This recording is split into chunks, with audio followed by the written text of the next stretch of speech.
Hello and welcome to my YouTube channel. My name is Mark and I thank you so much for coming by today. I hope you're enjoying the remaining days of summer as the cooler days of fall are starting to come into view. And with the coming of fall comes an annual online drawing challenge known as Inktober. Now, if you're not familiar with Inktober, it's a 31-day drawing challenge that takes place during the month of October, where artists create drawings based on a list of daily word prompts. It began as a pen and ink-based challenge a few years ago, but it's expanded to include digital and mixed media, a variety of styles, and alternate word prompts as well. I've participated in the last few Inktober challenges, and I've learned a lot about the pros and cons of such a frenetic, exciting event. On my channel, I've discussed a lot of topics regarding Inktober, from the benefits of doing the challenge, reasons you might want to actually avoid it, what you should know before you start, and even how to catch up if you fall behind. Links to all those videos are in the video description down below if you're interested to learn more. What I will say about Inktober is that for many of us, it's a really wonderful way to focus on our drawing skills and creativity, but it can also be extremely consuming. Some folks get caught up in spending a lot of money buying expensive new art supplies, sometimes when they don't even need to, especially when watching YouTube videos and seeing online artists promoting products and art supply kits. We just have to remember to be careful not to get lured into those product promotions, because a lot of times it's more about some YouTubers using Inktober to make money from viewers than it is about providing valuable information. But there's other elements of the challenge that can be consuming and overwhelming too. Some folks struggle with the daily word prompts or coming up with new solutions every day, while others get tangled in the web of the social media aspect of the challenge and worry about how their work holds up against others and even whether they should post their work online at all. The thing is, Inktober challenges artists on many levels, but it's important to remember it's a lot more than just a drawing challenge or posting work online. Inktober also has a lot to do with self-discovery, creative exploration, and personal success. With self-discovery, we delve into an intense, deadline-driven long-term project that can arouse certain pressures and anxiety that is at the heart of the challenge itself. We learn a lot about what we can handle, especially when it comes to our own work, and even what we can't handle in some cases. With creative exploration, Inktober is an opportunity to indulge in our own creative experience, learn more about our own artwork, developing our style, and to express ourselves without judgment or expectation. It's also a great way to learn about other artists and discover new techniques and ways to work that we may never have thought of before. And lastly, with personal success, it's a rare chance to spend quality time with ourselves and our artwork, doing a daily exercise that is essentially a unique kind of meditation. Inktober allows new ways to approach organizational skills, self-discipline, and time management between school, work, family, and everything in our daily life. For me, I go into Inktober knowing that my daily routine is already packed with too much stuff. So how do we fit all our everyday things in and find time to draw every day? Well, that's what the challenge is really all about. But I also understand that some people will have more time to spend on the challenge, so their work is going to be amazing, while other people barely have time to draw a stick figure because they're running in all directions. And that's okay. My goal is to find something in between where I can enjoy that time I carve out for my drawings while producing work that satisfies my creative expectations too. For me, the best way to go into Inktober is not to wait until the last day of September and just go into the challenge cold without understanding how it's going to feel or affect my normal routine. For me, the best way to go into Inktober is to prepare, plan, and practice for the challenge before it gets here, much like an athlete or a musician practices before a big event. Let's talk about some of the ways I've found to prepare for big projects in both my career and with Inktober to have more success and less frustration right after this coffee break.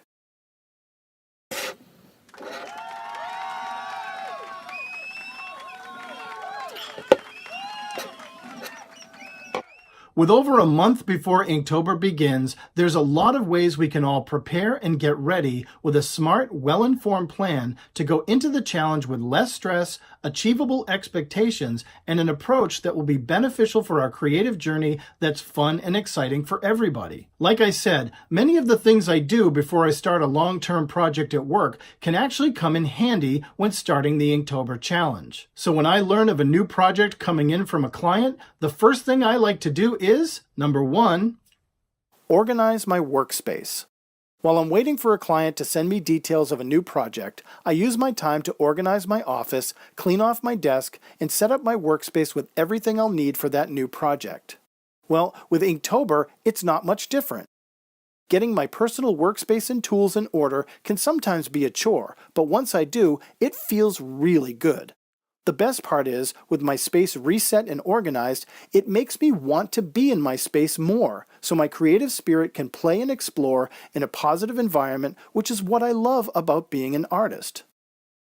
The second thing I like to do is getting my supplies and materials ready. Having done the challenge a few times now, I have a good idea of the tools and materials I enjoy using the most. Getting things set up and making everything accessible on my desk is a huge help in preparing for this challenge. I'm most comfortable using dip pens, black ink, and my square handbook journal sketchbooks. That means I have to lay out which pen tips and handles I want to use, as well as the supplies to clean those pens, like alcohol, Q-tips, and cotton wipes. I replenish my stock and put everything within reach so I'm ready to go. And if you're like me and you've ever spilled an entire bottle of ink on your desk, you also like to prepare for the unexpected too. So I keep a roll of paper towels, a sponge, and a small bottle of soapy water nearby, just in case. And that leads to number 3, exploring new tools. This is also the time I think about what I need to buy or any new tools that I've been wanting to try out. I prefer to get them before the challenge starts and not right in the middle of it. I also don't want to spend a lot of money either, so planning a budget is important.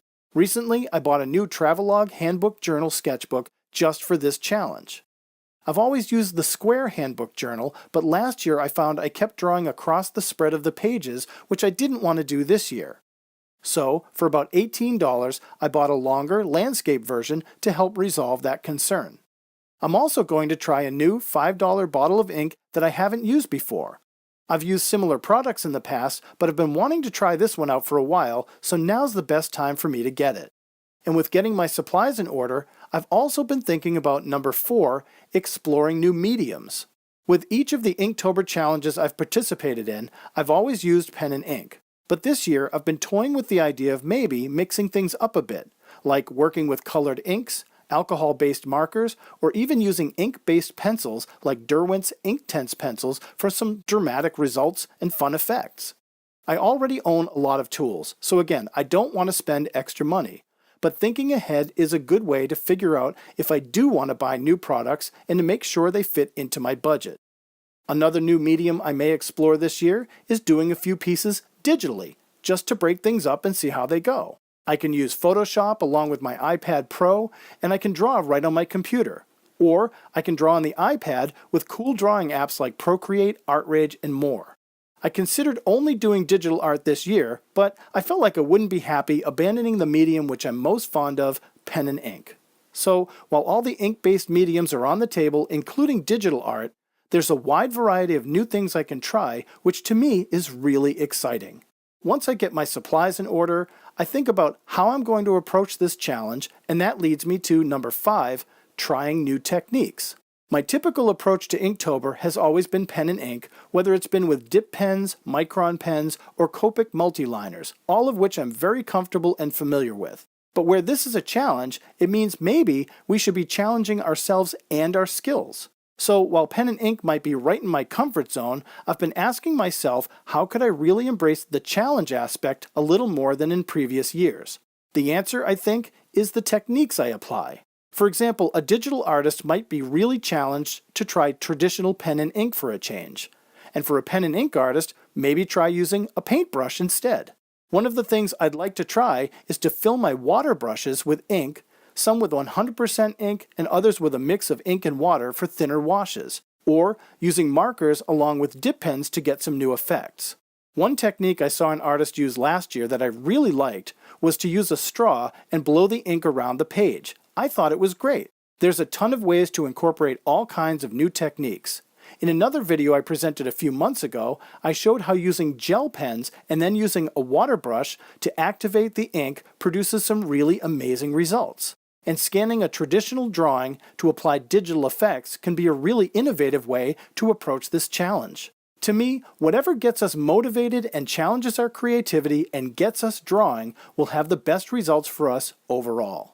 Next would be number 6, isolate the best times to draw.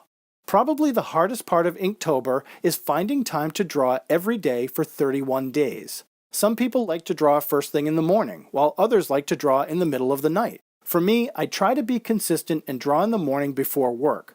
However, that can be tricky because I don't want the challenge to interfere with my job and make me late if I get too involved, and that actually happened a lot in past years.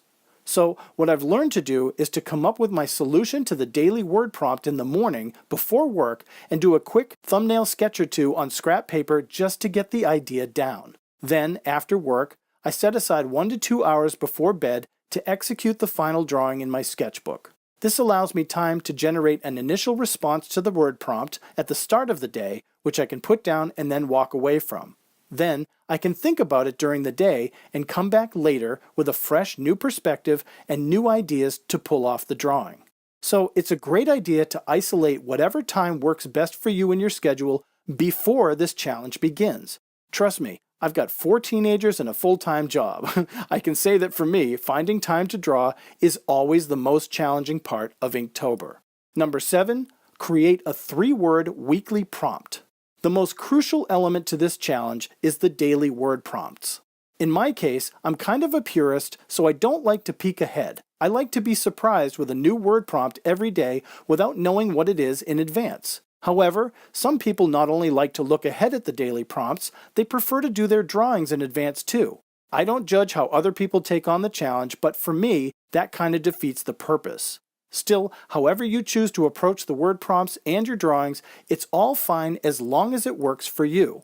A wise approach before the challenge might be to get used to drawing from word prompts. What I like to do is give myself 3 word prompts per week during the month of September. These word prompts can be simple, difficult, or even random. Then I try to come up with a solution for each prompt and incorporate them into a single drawing by the end of the week. With no pressure on myself and no restrictions on what mediums I can use, it's all about fun and getting familiar with the process of the Inktober challenge. For the first week of September, I might choose the words tire, beach, and occupied, random words that just came to mind. Then I'll come up with a drawing that might incorporate a stack of old tires sitting on the beach next to an outhouse that has a sign that reads occupied. For the following week, I'll use 3 new words and do the same thing. This way, it allows me to practice doing the challenge in my own way, but still with a similar process, while also putting my head in the pattern of thinking that will be necessary for Inktober. Next, number 8, practice and do time trials. As the challenge gets closer, I usually have my space organized, materials set up, and a practice routine to become familiar with the process of the challenge and my tools and technique. One of the ways I practice is to go back to my older Inktober work and review the work I did back then. I look over the solutions, how I approached the drawing, and see where I could have improved or where the drawing actually got away from me. It's a good idea to take notes as a reminder of what to do in the upcoming challenge ahead. And, if you're inclined, you can always rework some of your older drawings, adding new details or even adding color if you choose. Then, what I try to do next is start giving myself drawing time trials. This is something I used to do with the high school art classes I taught as a warm-up exercise to begin each session. I'd start students off with a 3-minute drawing of their hand, then a 2-minute drawing, then a 1-minute drawing, and finally a 30-second drawing. It was always a great exercise, especially going from that cozy 3 minutes to the frantic rush of a 30-second drawing, which usually got everybody laughing. With Inktober, I felt I was spending too much time on each drawing and wasn't giving myself the benefit of having time boundaries. So, by doing these time trials, I can use the word prompts that I've assigned for myself and come up with quick 3, 2, or 1-minute gesture sketches of the solution for each prompt. Once I have an idea of how long it will take to capture that solution, I can then do another time trial to see how long it might take to do a final solution for the word prompt. Overall, the time trials are a great way to create that time boundary, which we can also apply to our Inktober drawings as well. Giving ourselves just 30 minutes to produce a final Inktober drawing will really push the limits of how we work. Giving ourselves 1 hour would be a lot more generous. And 2 hours, well, that would be really comfortable. But being comfortable isn't really challenging our skills. Giving ourselves a time frame to work in can be really helpful in saving us from getting burnt out, frustrated, or even falling behind. Number 9, creating a template. The one thing I love about Inktober more than anything else is when the challenge is over. That's when I get to see the full oeuvre of work from myself and other artists. An oeuvre is a full body of work in a single collection that is consistent and cohesive, making it clear that all the work was created by the same artist. But with a challenge like this one, it's important not to let ourselves get lazy or take shortcuts in creating our work. Using different types of paper, different apps or devices, or fumbling between different sketchbooks and tools can easily make our work look inconsistent and sometimes sloppy. Keeping things relatively similar in style will not only help viewers recognize our work, but also keep our work relatable from piece to piece. Sure, it's fun to explore new tools, mediums, and techniques, but the overall layout of the drawings should be similar and consistent. It would be kind of strange to see a dozen 5-inch digital renderings, then see a 5-foot spatter painting in the same collection of work. So to avoid that, it can be useful to use the same size paper or canvas with the same general format for each piece. For me, I've used the same square sketchbooks for years, but this year, like I said, I'm going with a landscape format. And with each new drawing, I'll follow the same basic template for each drawing so I can maintain my consistency and keep each drawing looking like it's part of the same oeuvre. And finally, number 10, join an online Inktober group. On Facebook and Instagram, people are already chatting away about the upcoming Inktober challenge. Even though we're still in the final days of summer, people are excited about the challenge and getting ready to start. Joining an online Inktober group before the challenge starts is a fantastic way to peek into the world of other artists, learn about their styles and approaches, and share our own work and discuss with the community all the things that go on during the Inktober challenge. I belong to a couple of different groups on Facebook and follow people on Instagram. It's a ton of fun, and it's so good to see other artists of all kinds participating in a huge collective that promotes creativity and drawing. But, as I've said in other videos, joining online groups has its downsides too. I've seen people attack other artists for plagiarizing, cheating, or overposting and flooding a group with their own artwork. There's definitely an etiquette when participating in an online group, which isn't a problem for most people. But, like anything that attracts a large gathering, there's always a few folks worth avoiding whenever possible. Also, it's very easy to compare our work to the work of others. It can be a relief to see someone's work that is clearly not as good as our own, but it can also be a big kick to our ego to see work that is so far beyond what we do, we actually feel embarrassed or shy to post our own work. That's something that we need to get over and realize there's always going to be someone better than us and always someone not as good as us. But we all have to share in a positive, supportive way in order for everyone to have fun, learn, and grow on each of our creative journeys. Well, thank you so much for coming by today. I hope this video was helpful in some way, and if you're planning on joining in this year's Inktober challenge, I hope you find it to be as inspiring, fun, and rewarding as I do. If you enjoyed the video, please subscribe, and I'd love to bring you more content like this in the future. For now, enjoy the rest of your summer. Thank you again for coming by, and God bless.